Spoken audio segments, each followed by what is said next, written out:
పల్నాడు జిల్లాలో సత్తెనపల్లి రాజకీయాలది ప్రత్యేక స్థానం. ఈ నియోజకవర్గం నుంచి స్థానికుల కంటే స్థానికేతరులకే ఆయా పార్టీలు అధిక ప్రాధాన్యత కల్పిస్తాయి.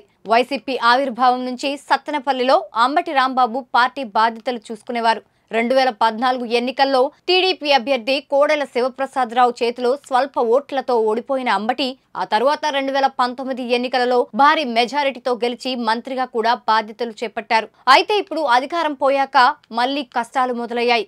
అయితే అవి బయట నుంచి కాకుండా పార్టీలోనే కావడం చర్చనీయాంశంగా మారింది.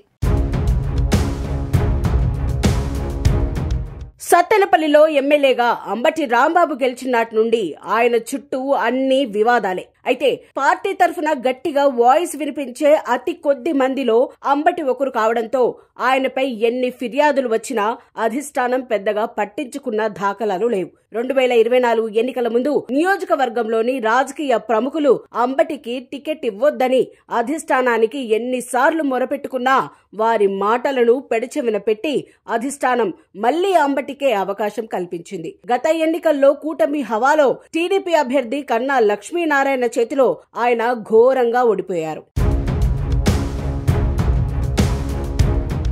అంతవరకు ఓ ఎత్తైతే ఇప్పుడు ఆయన ఎదుర్కొంటున్న పరిస్థితులు మరో ఎత్తుగా మారిపోయాయి. తాజాగా గుంటూరు జిల్లా వైసీపీ అధ్యక్షుడిగా జగన్ అంబటికి బాధ్యతలు అప్పగించారు. కానీ అంబటి వ్యవహార శైలిలో మాత్రం ఏ మార్పు లేదు. దీంతో అసలే అధికారం దూరమై కొన్నంత బాధలో ఉన్న వైసీపీ కేడర్ తమ బాధ ఎవరికి చెప్పుకోవాలో తెలియక సతమతం అవుతున్నారు. దీనికి తోడు అధికార కూటమి ప్రభుత్వంలోని ప్రత్యర్థుల దాటికి బెంబేలెత్తిపోతున్నారు. మరోవైపు తిరుపతి లడ్డూలో కల్తీ నెయ్యి అంశంతో జాతీయ స్థాయిలో పార్టీ ప్రతిష్ట మసకబారుతున్న వేళ అధినేత జగన్ కే తలబొప్పి కొడుతుంటే ఇక తమ గోడు వినే తీరిక ఆయనకు ఎక్కడుంటుందని సత్తెనపల్లిలో వైసీపీ క్యాడర్ గుసగుసలాడుకుంటున్నారు.